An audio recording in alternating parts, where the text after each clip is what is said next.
A little overcast, but this is Southern California. Always learn new things when we're on the road. And a couple of the things that I have learned as we start today's show is you guys love schedules. Everyone loves schedules, but you really have a dislike, some of you, for Clemson head coach Dabo Swinney. How did I have to travel 3,000 miles to the West Coast to learn that? I don't know, but we're going to dive into it. It is Thursday, June 15th, the year of our Lord 2023, and we are live essentially high atop the Pacific Ocean. We're here in Los Angeles, California. Elite 11 workouts, night 2 going to happen. About 2 and some odd hours behind us away from where we are live now, but we're jam-packed, and schedules are out. Those SEC schedules, I don't really care if you live in Oregon, Miami, New York, LA, like everyone's talking about that. I've got some thoughts. Now, truthfully, we were not going to talk about it on tonight's show if I heard someone else say what I already think, but I did not hear a lot of folks go the direction I'm going to go. So we're going to talk about that. We're going to talk about bold predictions. We got a whole lot of what-ifs. It turns out we could not fit that all into one show the other day. So we're going to discuss that. As I said, innocently enough, as I always do, I just flutter a tweet out there earlier today. Hey, what you think about Dabo Swinney? Opinions, thoughts, and then they just rain down on me. So much so that some of you threw around some words. The words are fake and inauthentic to describe Clemson head coach Dabo Swinney. So you know what? We're going to talk about that. And it all stems from a conversation I had with a couple of coaches the other day who felt the opposite about him. A lot of opinions out there. Also, since we're in Los Angeles, just down the road, USC, Lincoln Riley, we'll put the spotlight on the Trojans before we go off the air today. They're watching us in Zionsville, Indiana, home of the Wiltfong family, among others. They're watching us in Tyler, Texas. Salt Lake City, Utah is tuned in. Listen, if you want my parents to be proud of me, if you want my friends to be able to claim they're proud to know me, we got to get the channel to 200,000 subs. Kenny won't even look at me straight unless we get to 200,000 subs. And so please, if nothing else than my credibility around Kenny, get us to 200,000 subs before kickoff, preferably. Yeah, preferably before kickoff. All right, let's dive into the show tonight. It's very windy. If you're listening on podcast, none of this means anything to you, but the iJosh is doubling as a paperweight out here. What kind of world are we living in? Much more sunny in Nashville, as it turns out, than it is in Los Angeles today, but we're happy to be here. All right, so, what else would you do when you go to Los Angeles besides talk about SEC schedule release? To my friends in Fayetteville, Arkansas, how about it? How about this? Finally, we do not look up as we lay down on the canvas, incapacitated, at the SEC league office, Macho Man style on the top rope, about to drop the elbow on us. It's happened before. Most of us, candidly, thought it was going to happen again. And what I mean by that is Arkansas, unlike most fan bases who think they get screwed by their respective league offices, actually does get screwed routinely by the SEC league office. And yet, I'm looking at Arkansas' schedule, and where's Alabama? Don't see them. Where's Georgia? Don't see them. What is this? This is Arkansas' schedule. So the first thing that stood out in this SEC schedule release for 2024, by the way, in case you've been living in the cave, is Arkansas actually somehow was a winner in this. That's the first thing that stood out. The second thing that stood out to me, and this is really quick hitting because I've got some more overarching thoughts about this I'm going to get to, is that Texas A&M game. When we finally get to it, and I don't know if we're going to play that the last week of the season like we do in normal rivalry settings. I know previously that's been A&M versus LSU. Who knows what the order of opponents is going to be, but when we get to that A&M Texas weekend, whenever that finally is, it is going to qualify for atmosphere of the year, atmosphere of the decade, and I think we've been far enough removed from it, as I always talk to my college audience, we're far enough removed from it where if you're a freshman at A&M, you're a freshman at Texas, you were just a youth. You were just a little tot. Last time they really played this game, it's beautiful. It's a beautiful thing. It's nasty. People really despise each other. They're going to play it in College Station. That's what a public pressure campaign will do, so credit to the guys out in College Station. That's going to be great. Third thing that I took away, poor Florida. Florida is the new Arkansas. That's what I took away. Florida has essentially a who's who, a whomst of quality opponents. And also you add into the fact that they play Florida State every year. And I don't know if you've heard, but Florida State is kind of back. And so you see it on your screen. You can look this stuff up. It's not happening until 2024. I just want to remind you, when we had that whole kerfuffle, that whole dust-up last week, 2 weeks ago, about how the SEC is cowardly. Shame on you for not going to 9 league games. I want you to look at that Florida schedule. And I want anyone out there with a straight face now, and notice I said straight face, I want any of you with a straight face to tell me, yeah, it's just not quite good enough. It really doesn't measure up. Clown world. That's what you're living in if you think that. Okay, so yeah, everybody had their takeaways. Like everybody is happy Georgia finally gets actually pushed a little bit. Everyone's happy that Alabama's got a stiff schedule. Folks up in Northwest Arkansas are happy they're finally off the hook and they don't have to play in the AFC South anymore.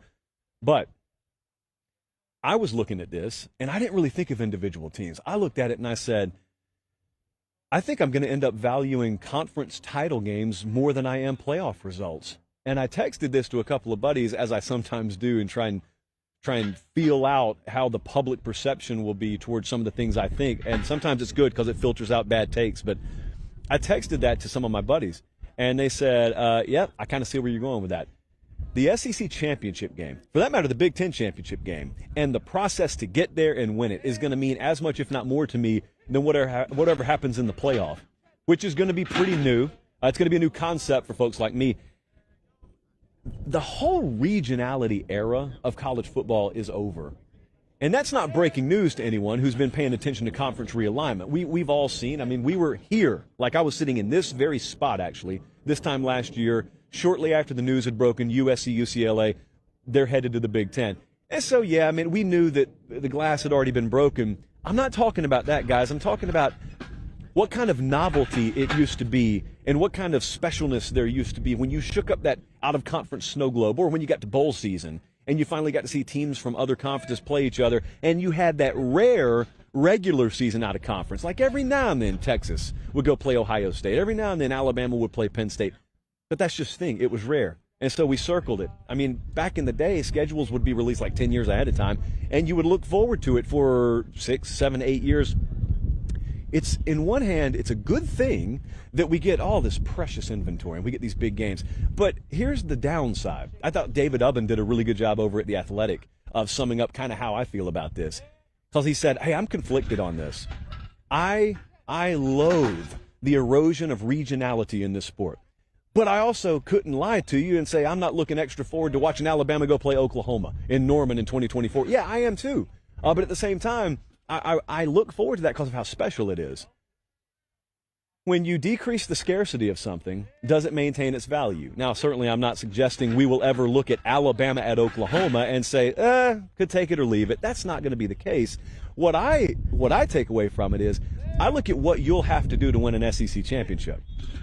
And I look at the strength of schedule that you will have accumulated by playing in this league or in the Big Ten by playing in that league. And I think to myself, well, if you go through all that and then you make the conference title game and you win the conference title, you don't have anything more to really prove to me in the playoff, especially when your conference is guaranteed no more slots than the AAC is guaranteed. Now, of course, we all know with the at-large process, the SEC will get more teams in than a G5, and the Big Ten will. But my point remains the same.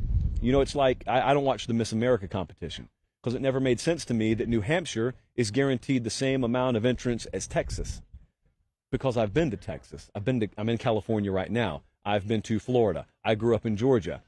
I have stood on random street corners and looked around and probably seen 10 candidates that would win Miss New Hampshire. And so I thought to myself, you're just taking one per state. That's interesting. I get it. In principle, I get it, but that's interesting. In the college football playoff selection process, I'm going to get one of your conference champions and then one of your conference champions. And I look at it and I say, well, hold on. I am a firm believer that any given year, the number 3 from the SEC would probably be a more quality team, ditto for the Big Ten, than any given year what the Sun Belt's going to pump out, or any given year what the Pac-12 is going to pump out, and whatever the Pac-12 ends up being. So I say all that to say it's not that you couldn't beat an SEC team. That's never what it's been about for me, even back in the old selection process. I always looked and I always said, your ability to beat someone in one-off settings, UCF's ability, for instance, to beat Auburn in a one-off setting, it never mattered to me because I always looked and I said, it's not what you're capable of doing in any one-game setting. It's what you probably weren't capable of doing in an 8 or in some conferences a 9-game setting. I never thought those teams would make it through that schedule unscathed. Therefore, I didn't really care what they could do in a one-off setting. And I'm going to think the same and probably even then some about league schedules in the SEC and Big Ten in the future. There's this other misconception I think that's floating around about coaches' attitudes. Saban's been under fire a little bit about this. I don't know that Kirby's talked a whole lot about it, but I've heard some people mention Kirby Smart. Oh man, Georgia's finally got to play a tough conference schedule. I bet they hate that. They don't hate it at all. They don't. In fact, when we were up there, I don't think I've told this story. When we were up there last year for the Tennessee game, the night before, I had some of their staff talking to me about how much they hated the next year's schedule. Georgia, the same Georgia you're looking at, complaining about having a cakewalk this year. They were complaining about it too. The misconception out there is all these coaches want a soft road, an easy road. They're not scared of the competition. Actually, 99% of them I talk to embrace the competition. They actually want tougher schedules. What they're concerned about is not on the front end. Most of these coaches aren't concerned about playing a tougher schedule. They're not scared of the competition. What they're scared of is on the back end, if they do load up on quality competition voluntarily, or if their conference, mandatory, loads them up with quality competition, they're worried that on the back end, some committee's not going to respect it and not going to properly value strength of schedule, and they're going to lose 3 games and be left out for someone who lost 1 game in another conference that plays a fraction of the strength of schedule they do. That's all it's ever been about, guys. If you could promise the Nick Sabans of the world, you promised the Kirby Smarts of the world, you promise those guys on the back end, the selection process is going to equitably account for strength of schedule. They'd love to play 12 Power 5 opponents. And I know this because I've talked to them off the record about it. So it's never been about the competition. It's been about the selection process on the back end. Final thought, at least on the schedule with the SEC. Is this a good thing for you? And I pause because I want you to be able to answer. Is it a good thing for you? It very much depends on your perspective on this sport as to whether this is a good thing for you or not. I guess the best way for me to put this is to ask the question, do you view yourself as a college football fan, or do you view yourself as a Kentucky fan? Are you a college football fan, or are you a Mississippi State fan? Because your answer to that question greatly determines the answer to the next question, and that question is conference realignment a good thing for you? Is this schedule a good thing for you? If you're a college football fan, first and foremost, like me, it's a good thing because you get quality games. I don't have anything else to worry about. You know, Pate State's not involved here. We go undefeated every year anyway. So Pate State's not involved here, but Kentucky is. Kentucky's going to lose more football games, by and large, because of the beefed-up nature of the SEC league schedule. Mississippi State, by and large, is going to lose more football games because of the beefed-up league schedule. Now, here's what's really popular now. What's really popular is for someone to pop in the comment section or reply on Twitter and say, yeah, but that's short-sighted, Josh. You're not seeing the bigger picture. The bigger picture is Mississippi State will make so much more money. Kentucky will make so much more money. You won't. None of you will. Like, who cares? People you'll never meet are making more money. It's a very cautionary tale that other fans of other sports have learned before, and I think in the toughest way possible, some of our fans in our sport that aren't CFB fans, they're UK fans, they're OM fans, or MSU fans, you're about to learn that, you know, when Mr. Executive comes down from the 37th floor and starts to lecture you about what's in your best interest and what's good for you, he's going back up to the 37th floor when he's done talking to you, okay? He's not putting on maroon. He's not putting on blue. He's putting on a suit that costs more than what we make in a month in most cases, and they're cashing in because of the product. Whether it's to the detriment of your team or not, they're cashing in on the overall product. So, hey, you're a college football fan, it's a great day for you. If you're a fan of South Carolina football, I don't know that it's necessarily a great day for you. It's going to be entertaining. And you guys, I know you don't just watch your team, obviously. It's not Major League Baseball. You watch other teams. It's going to be fun to watch those other games, but you know what kind of level you got to recruit at? You know what kind of luck you got to have in the turnover plus health departments? You know what kind of needle you got to thread to be a 2-loss or fewer team facing these modern-day schedules? The other thing about that, I know that was my last thought, you better recalibrate your expectation level. You better recalibrate what you think is a good year. There are going to be some 8-4s out there that used to get you criticized that should kind of get you low-key praised against these new league schedules. So a lot of different directions that we can go with this. But we're going there, I guess. So whether you like it or not, we're going there. We did this thing the other night. I appreciate you guys being tuned in, by the way. It's an atypical start time for us, and we still got a ton of folks tuned in. I appreciate it. A little behind the scenes, because you can't see. we're at Redondo Union High School here in Southern California, and before Elite 11 happens behind us, the high school is doing just normal practice. And so we've got offensive lineman sled work off to my left, and we got more offensive line sled work off to my right. And it's as in the Greg, I would say on the road, this is as in the trenches as we've ever been. And luckily, I mean, we've got a mic that is worth more than my entire wardrobe, so it doesn't necessarily pick up on all that. There's the shot. You know what? Ignore me for a second. I just want to give the thumbs up. There we go. So I can screenshot that later. That'll be a good moment. That's going on someone's fridge, probably the parents of one of these kids. Okay, let's get back to business here. So anyway, like I was saying, we did a segment the other night called What If? Biggest what ifs in college football for 2023. And I took a lot of submissions from you, and I sprinkled in some of producer Jesse's and some of mine. I think director Colin may have even contributed. But think about the broader picture and a larger overarching scale of what would happen if. And I got 4 of them for you today. The one about Oregon is the most fascinating to me. So we got a what if from one of you guys, and it was, what if Bo Nix is healthy this year and Oregon goes to the college football playoff? And we got a bold prediction later in the show that's like 10 times wilder than this. But, hey, what if? What if that happens? Well, my first thought is, my, oh my, how the story arc will have shifted on Bo Nix. You know, when he was down there at Auburn, being mismanaged, moderately to severely mismanaged, before he transferred to Oregon, people went from being sky high on him when he was in high school to all of a sudden, oh, he sucks. Water through a garden hose. He's a college football quarterback, and I never really fluctuated all that much. I did think he was misused. Well, then he goes up to Oregon, and we went up there to watch him last year. The dude is like ear to ear smiling. He can't hide his excitement. Then he goes and just dominates against UCLA for the game we were there, and he's in the mix for the Heisman this upcoming season. In fact, his odds are right up there in the top 5, not Pac-12-wise, nationally. And I don't know that we're close enough to the season where most of the college football public has realized that yet. Granted, we're in college football preview magazine season, so more and more of you are starting to realize that you need to take Bo Nix seriously. I don't know what else to tell you. You should have been taking him seriously last year. At this point, if you laugh or scoff at the notion that Bo Nix could be a Heisman contender and Bo Nix could put Oregon in the playoff picture, the joke's not on us. The joke's on you. And so the what if for me here is not a stretch to think about. I think about what it would do for the Oregon program. I think about what it would do for the perception of Dan Lanning. Because remember, if they do this, it will be coming off a year where they lost their offensive coordinator, Kenny Dillingham, who goes to Arizona State. So you got a new OC up there.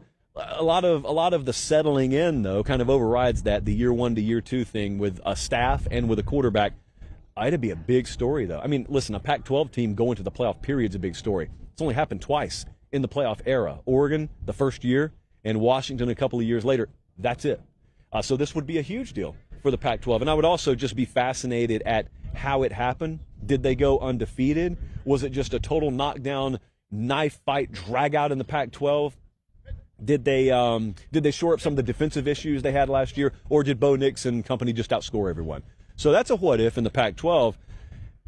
What about Texas A&M? This is a fun what if. I think a lot of you are going to get fired up if this does happen. What if Bobby Petrino was really the missing ingredient all along in College Station? Well, the first thing that will happen is, if that's true, in other words, if the right chef walks into a kitchen that's loaded with the right ingredients, you are on the precipice of making a really incredible meal.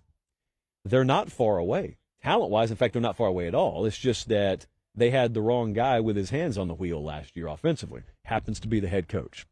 And if Bobby Petrino, therein, is the missing ingredient, we're teetering on a world that not a lot of people are going to be comfortable talking about. Let me ask you guys, outside of Austin, Texas, are you ready for a world where Texas A&M is in the mix for the college football playoff? Are you ready for a world where if Bama doesn't win the West, it's not LSU, it's A&M that won the West? I don't think a lot of people are ready for that. I halfway don't think half of my A&M folks are ready for that. What would you do with yourselves? But if that happens, Jimbo Fisher, it's like chapter 2. It's like part 2 of his career starts to get written. Think about this. Follow along with me. So far, you've known Jimbo Fisher, the dude that looks like me right now, the dude with like 37 pieces of paper in front of him, and he's like lately seeming to drive an offense into the ground. I know there's a lot more layers to it than that. But think about all of a sudden, if he makes that move, because this is how the story will be told, regardless of how it went down, the story will sound like this.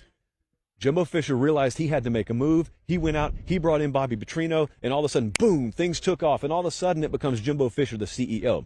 Now, folks closer to the program know CEO are the last three letters that you would ever put around Jimbo Fisher to accurately describe what his strengths are. But that doesn't matter in storytelling, because storytelling just wants to present things nice and neat where we can put it on the shelf and the consumer wants to buy it. So what if Bobby Petrino was the missing ingredient? That story I just told you, that's the story that will be told about A&M football. Going up to Penn State, the Fighting Jessies in State College. What if Drew Allar is the real deal? Now, we were up there about a month and a half ago. We watched spring practice. We watched him. We watched an unfinished wide receiver group. We've got guys coming in from Kent State, for example. Cephas coming in there right now in the summertime. If Drew Allar's the real deal, I know some people think that guarantees some things.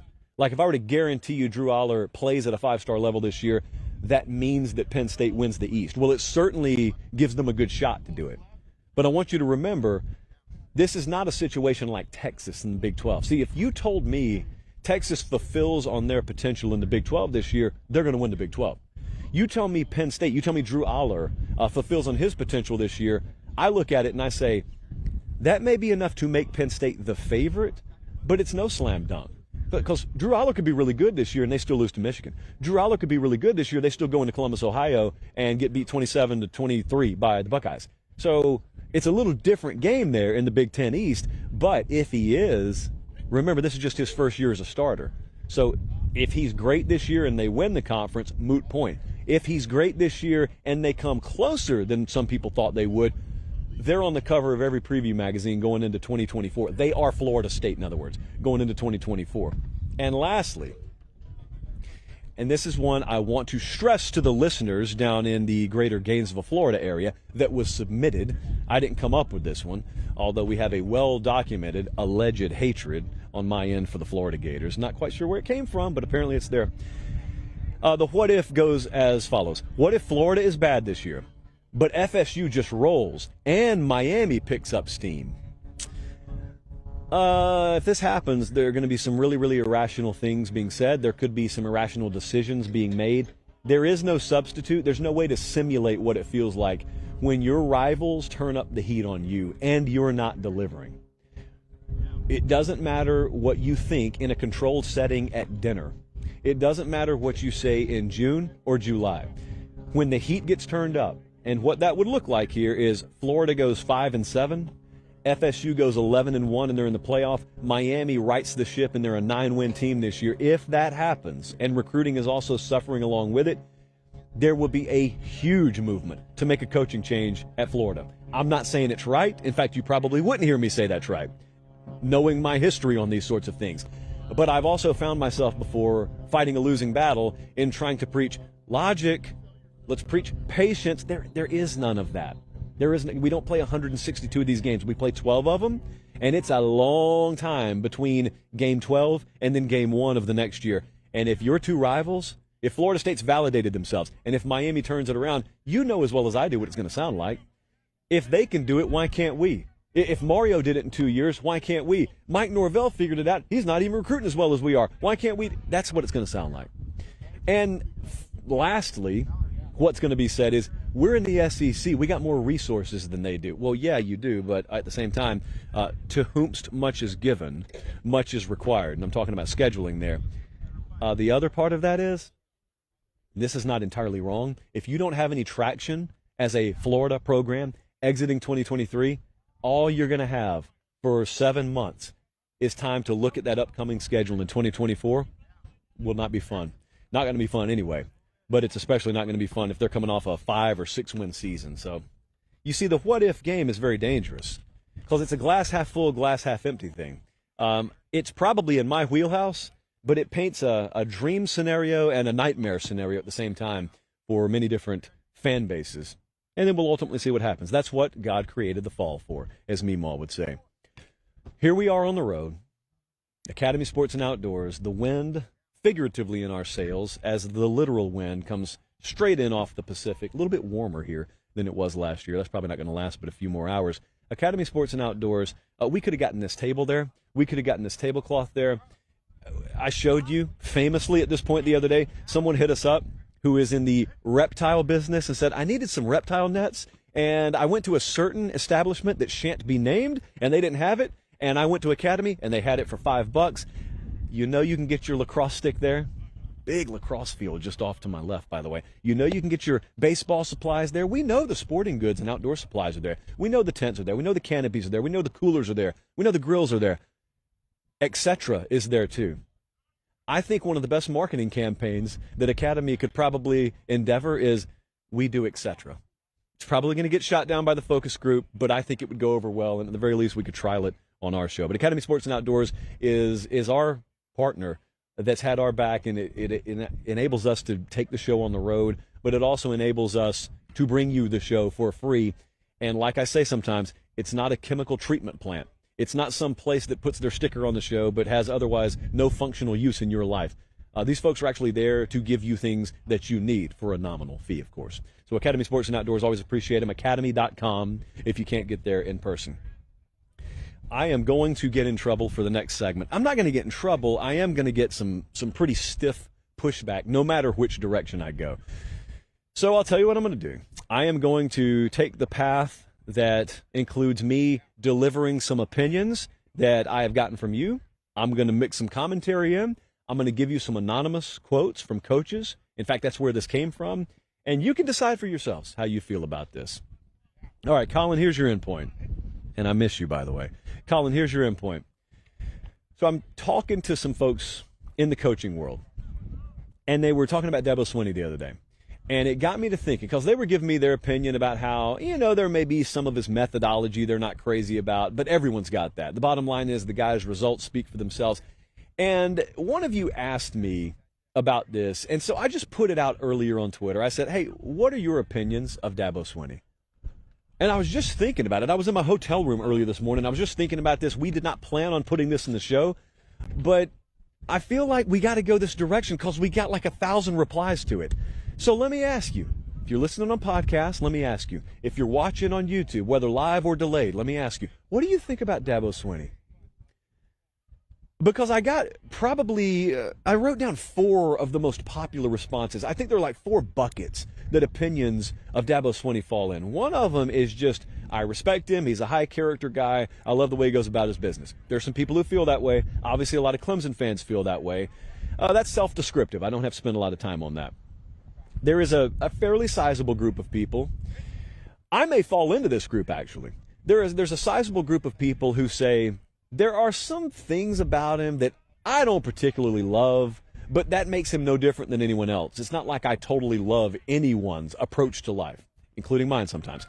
So he's got some idiosyncrasies I could do without, but by and large, I think he's a stand-up guy.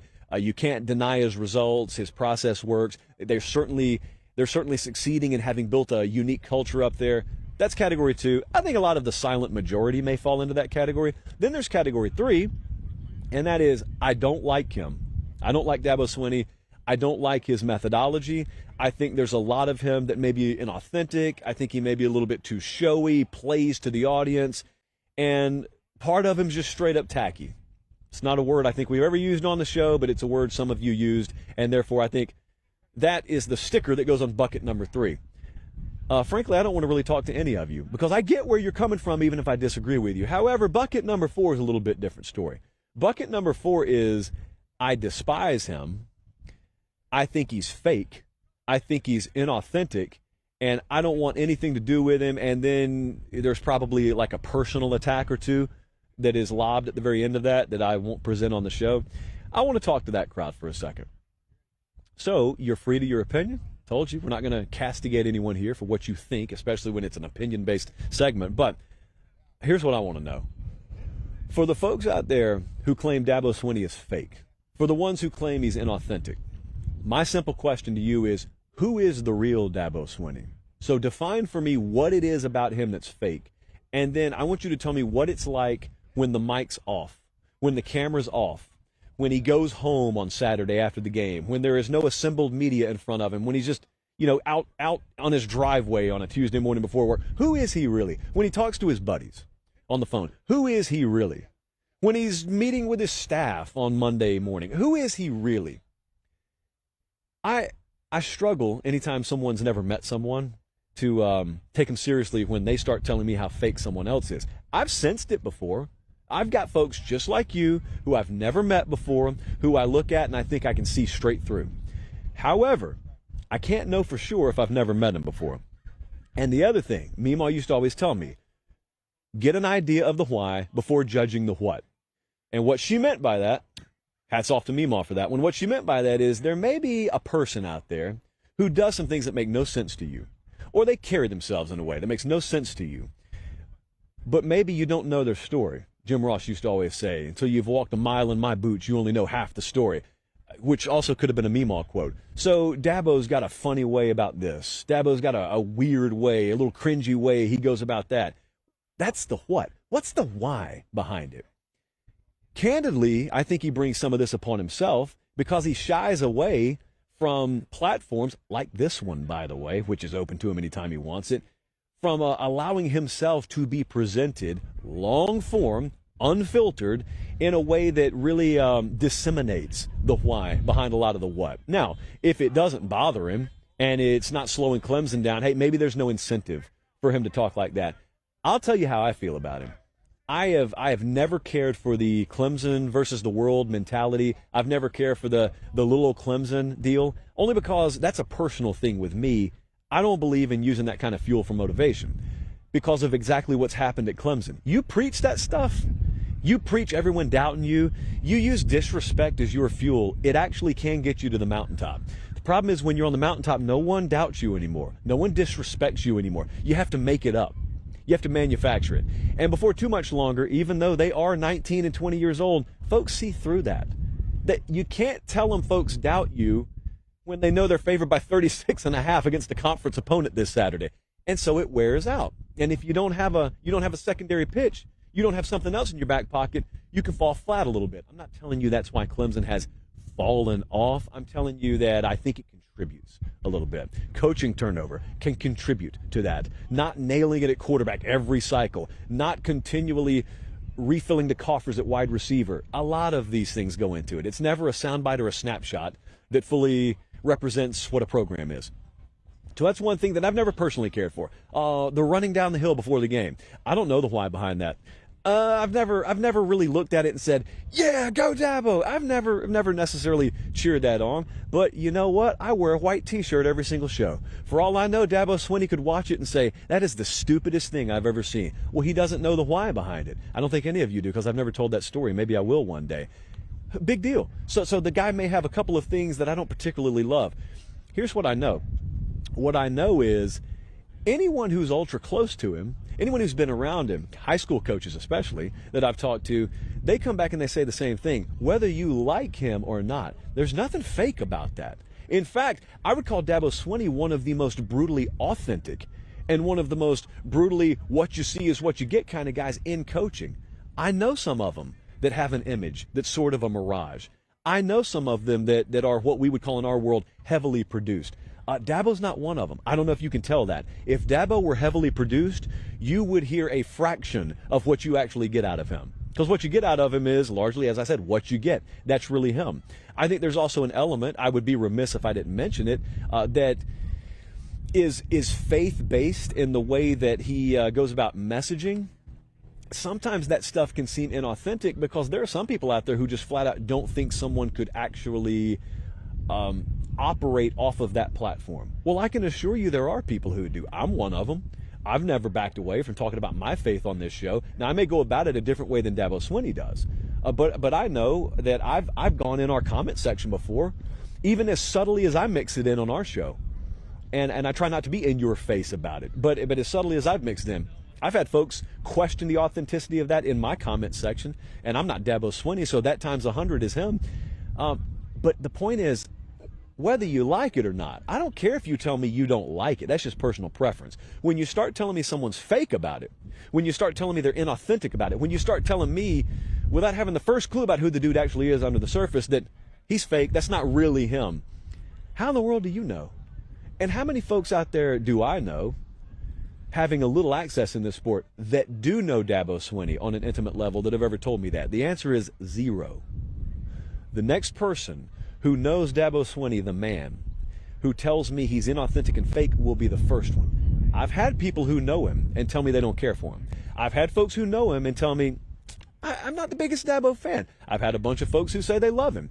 I don't know that I've ever had anyone who knows the guy who says, boy, that Dabo, that stuff you see, it's not really him. I don't hear that. So that's the one thing. When we got in this Dabo Swinney conversation, which, frankly, I didn't think we were going to be talking about in June, because it's not like he's said anything that's trended over the last month or so. I didn't know we were going that direction, but when I saw some people throwing those terms around, I said, yeah, we better talk about that. All right, let's move right along. Making good time here. Live as live can be. There's proof in the live chat if you're watching. And I appreciate you guys being tuned in. Let's talk about some bold predictions. This is Chapter 9 of Bold Predictions. What do you think that you would bet your own money on when it comes to 2023? The bolder, the better. Because if you're baking them, I don't have to make them. Bold prediction number 1. Pretty simple and straightforward. This is from you, not me, by the way, if you're listening on podcast. Michigan just wins the national championship. Well, I make that one an 8.25 on the boldness scale. Some of you are joking with me that I am living on 8.25 or 8.5 right now, which is pretty consistent because a lot of these bold predictions have been about that bold. No, their current odds are plus 850. So for those of you who don't follow gambling, that makes them the 4th odds-on favorite, not to win the Big Ten, to win the national championship. And I would also add, when you look at those teams, the Ohio States, the Bamas, the Georgias, whoever's up there, pound for pound, Michigan probably has the fewest unanswered questions out of that group. I think that's fair to say. You don't have to think they're the best, but think about the questions. You've never seen Carson Beck start a game for Georgia. We don't even know who's going to start for Alabama. Ditto for Ohio State. At least we know who J.J. McCarthy is at Michigan. At least we know they got a 1-2 in the backfield at running back. So there's some things we know about them. So this is not the wildest prediction. It's just hard to win a national championship, first off. And that's why I put the 8.25 on the boldness scale. And secondly, it's been hard for Michigan to get traction once they get in the playoff. Not everything that has not happened is in a cannot happen category, as we preach all the time on the show. But out of the top 8 in the Big Ten, out of the top 8 when it comes to odds to win the Big Ten, they're the only ones set at quarterback. So it's a really, really interesting time up there. They're 7th in FBS in returning production. I have 2 words written in all caps on the sheet of paper in front of me. Prove it. That's all they have to do. That's all, by the way. That's all they have to do. Prove it. Next up, since we're here on the West Coast, as Pac-12 Pate, I would be remiss if I didn't honor this bold prediction while we're out here in Los Angeles, because it's really bold. How bold? Well, listen to this. 2 Pac-12 teams make the college football playoff. Now, mind you, since 2014, 2 of them total have made the playoff. As I mentioned earlier in the show, if you're watching the entire thing, we had Oregon the first year, and we had Washington a couple of years later, and then the door slammed on their face, and they haven't gotten another one in since then. Southern Cal was kind of close last year, but they lost the Pac-12 championship game. Oh, by the way, the prediction says 2 Pac-12 teams are going to make the playoff, and one of them won't be USC. So exclude the Trojans on an already borderline impossible task for the Pac-12. I'm calling this one a 9.75 on the boldness scale, leaving that little shred of possibility, but also acknowledging this is pretty ridiculous. You got to have a catastrophe take place in the SEC and the Big Ten. Notre Dame better not be on their game this year. The Big 12 needs to cannibalize itself collectively, and I think even if that happens, you got to have 2 Pac-12 teams, not USC apparently, that have to rise above and beyond. So let's just say it's Oregon and Washington, and they have to rise above and beyond. I think the best path for this is they play twice, and whoever wins the regular season matchup loses the conference championship in both competitive games, 38-35. And the committee looks, and they see a bunch of chaos around, and they say, hey, why not? Both of these teams profile out as playoff teams. The Pac-12 was good this year, so let's not judge it on what it has been. Let's judge it on what it was this year. That's the path, but this is tough. 9.75 on the boldness scale for me. I went 9.25 on the next one. We're going to Oxford, Mississippi here. Ole Miss wins 10 games. They are a team right now with a preseason over-under of 7.5. So they're going to have to clear that substantially. But I made this a 9.25 because I know they play at Bama, they play at Georgia, They got LSU, they got A&M, and they got Tennessee. You're telling me they got to go 3-2, worst case, against that stretch, and then go undefeated the rest of the way. I just don't think it's going to happen. If they were returning a superstar at quarterback, that would still be a tall task. But as it stands, they're not. And as it stands, this is not a loaded roster that's got multiple top 5 classes baked into it. They're having to heavily portal every year. I praise the job Kiffin's doing, don't get me wrong. So this is not a knock on them. In fact, I credit them. But when you're asking them to clear this kind of bar, go 10-2 this year, that's tough. They have won 10 games twice in the college football playoff era. Our best guess is they'll be favored in maybe 7 games this year. So that one's going to be tough. Yeah, not much more to say about that. You're playing that 5-game stretch, and a lot of those games are back-to-back, guys. So it's going to be tough to clear that 7.5. It's going to be tough to hit that 8-win mark. Let's worry about that before we worry about hitting the 10-win mark. And lastly, this one was kind of interesting because I kind of misread it for a little while. Jesse had to correct me. A new Big 12 team makes the Big 12 championship game. I took that to mean one of the teams that hasn't been there before. No, you guys are talking about those brand new teams. You're talking about Brigham Young, Cincinnati, Houston, UCF. So I go and I look at the win total market, which is not always the end-all be-all, especially in the Big 12, as history has taught us. UCF has the 7th best odds to win the conference.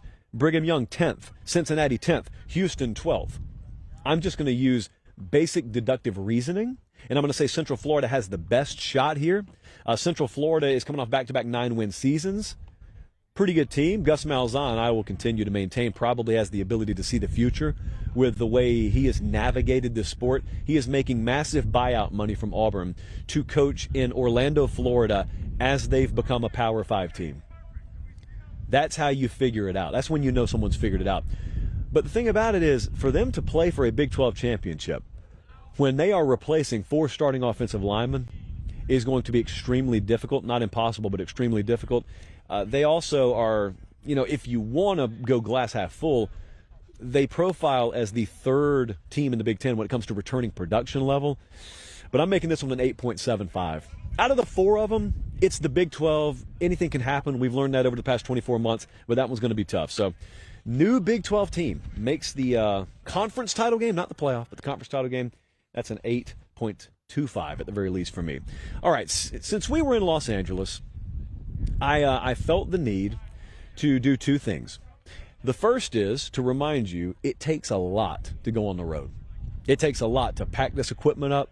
We especially found that out in Miami last week. And it takes a really, really good friend to help you get it done. Good Greek Moving, that's the friend that we made last week that really came in handy, and now just indefinitely they'll come in handy for us. But here's the thing. This is not just some commercial mover. This is not just some company that handles major clients. You, I'm pointing at you if you're listening on a podcast. You are their major client. Good Greek. They've got the insurance. They've got you covered from that standpoint. They're all about trust in all caps, and that sounds like a talking point they wrote on a piece of paper. No, that is me personally testifying on their behalf because of what we experienced last week. This was like if someone owed you a huge favor.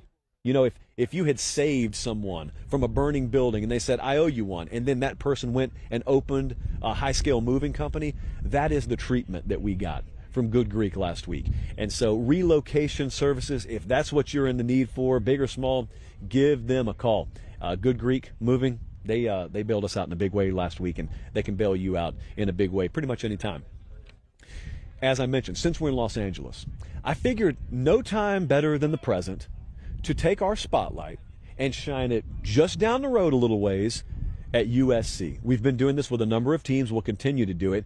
We want to know the biggest questions. We want to talk about the best position group, potential breakout player. What does that schedule look like? Essentially, if you're not into preview magazines, or maybe even if you are, here's the page for USC. Question number 1 for the Trojans this year is not a mystery at all. It's defense. And how much better can they get defensively? They allowed 40-plus in all 3 of their losses last year.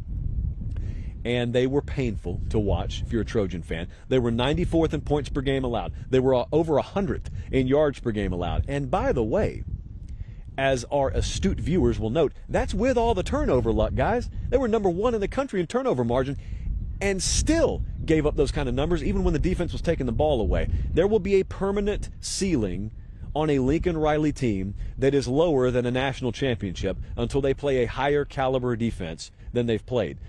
He knows that. They know that. It's not an overnight fix, and so I'm not claiming it should have been last year. That is a statement that just as easily could have applied to his teams at Oklahoma as will apply to now and in the future at USC. So that's question number one. How much improvement do we see defensively this year? Question number two, speaking of that turnover luck, how much of that can you replicate? There is some skill in taking the ball away. There's a lot more that's just luck in overall 12-game per season turnover margin. And I go back to this. I make a prediction for every team assuming your turnover margin will be even. You'll just be net zero. Not +5, not -5. It's never the way the season plays out, but I've never found there to be a ton of skill in predicting turnover margin. And so if USC is just an even turnover team this year instead of top 5, much less number 1 in the country, what does that do to the win-loss column? I think I know what it would have done last year, but what will it do this year? Question number 3. This is going to be pretty evergreen for Lincoln Riley teams. What is the impact of their portal additions, their portalees, if you will, on this year's team? And I'm specifically looking at defense. Now, you can go Marshawn Lloyd at running back. You can go all over the roster. I'm looking at defense, though. They were 4th in the transfer portal rankings. They took in 16 kids. They took Bear Alexander. Wasn't starting at Georgia, probably a plug-and-play there. Anthony Lucas played like 7 games out at A&M, instant plug-and-play there. The Jack Sullivan, the kid from Purdue, led him in sacks last year, probably an instant plug-and-play. Mason Cobb, probably their starting Mike linebacker, comes there by way of Oklahoma State. I had Cole Kubelik on the show about a month ago, and you guys railed against him, which I'm all for. Attack him, I don't care, as long as you do it verbally.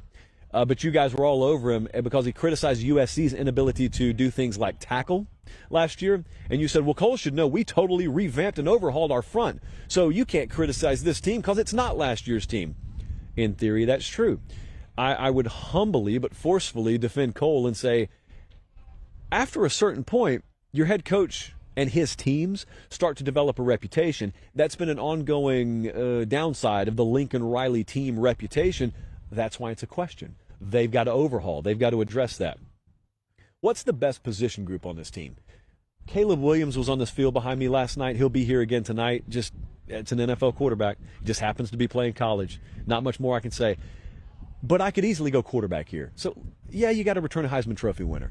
Probably the best in the country, about to be the number 1 overall draft pick. That would be easy. Let's go beyond that. I look at the receiver room.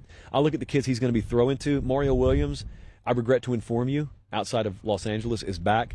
Dorian Singer led the Pac-12 in receiving yards last year at Arizona. So he crossed the desert. He comes over to L.A. You got Zachariah Branch. That's a 5-star. Deuce Robinson, who I also watched on this field last year, technically listed as a tight end.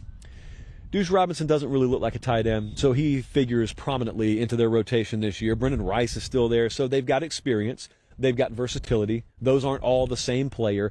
Probably most importantly in that room is they know who's throwing to them, and it's the best in the business in Caleb Williams. That position group is the envy of 99.9% of college football. I could have gone with one of those receivers as the breakout player, but I want to go right back to that defensive line. I want to go to Anthony Lucas. We kind of deliberated over this a little bit. Anthony Lucas was one of many 4- and 5-star players in that loaded Texas A&M 2022 signing class that set the record as the highest-rated class ever. He is also one of a pretty sizable number of kids that aren't there 1 year later. He is at USC. Former 5-star defensive lineman, played in 7 games last year. Much like Bear Alexander, he's a guy that didn't rack up a ton of statistics last year as a true freshman. He's going to play, and play immediately. They can't afford not to play him there. Not that they're looking for a reason to or anything. So I think he stands a really, really good shot at being a breakout player there. A number of those defenders, though, that I just listed stand that shot. But here's what I want to talk to you about. The USC schedule. It's backloaded. And so I would imagine the season will go like this. Either USC is a legitimate national championship contender, in which case they get hyped up and it's all legit, or USC maybe is not quite at that level, but they still get hyped up because their schedule is backloaded. Either way, it's fun. But they play 5 teams with over-under preseason win totals of 8 or more in their final 6 games. So pretty much everyone on the back half of their schedule is legit. And here's the other thing I don't like for them. Their bye is in week 4. It's one of the earliest buys that you see out there. And so all of the meat on their schedule is after that bye week. That bye week's nice to have about week 7, week 8, week 9. They got it in week 4. The other thing I was trying to do is I was trying to see, okay, how many games are they going to be favored in? It's tough to figure out because so many of these games are going to be nip and tuck. I'll give you 2 examples. Right now, if you look at the advanced odds market, they're a 1-point underdog at Notre Dame. They're a 2-point underdog at Oregon. Those lines could shift before halftime of week 1. So stands to reason, going to be close either way. They could be favored in 10 games, could be favored in all 12, could be favored in 9. We'll see how that works out. USC is going to be a fascinating team to watch this year because they're going to be in the mix of a number of quality teams out in the Pac-12. And then you've got the evergreen, every single season question about Lincoln Riley. Is this the year he has a good enough defense to pair with what figures to always be a really, really good offense and win a title? Look, here's the deal. We just had a really, really good show, I feel, even though we're on the road. I appreciate you guys tuning in. Here's the only favor. Subscribe. That's the only favor. I don't need you to subscribe to a Patreon. I don't need a dime from you. We have a wonderful company here and partners that take care of that end. All I need you to do is subscribe to this YouTube channel and subscribe to that podcast feed and then go like this and dust your hands off because you're done. And we're done from here. We'll be back in Nashville Sunday night. Sincerely appreciate you guys tuning in. We try and make these road shows as close to the normal thing as possible, and the viewership indicates that you accept it. So for our entire production team here, Gelby's taking a selfie of himself as we speak. We got Kenny just offset, and we got a ton coming up, by the way, over on the 24/7 Sports YouTube channel from Elite 11 tonight. I'll even make a cameo over there, so it's going to be a fun time. For our entire crew, producer Jesse and director Colin back home, I'm Josh Pate signing off. Take care. Have a great rest of your day, and God bless.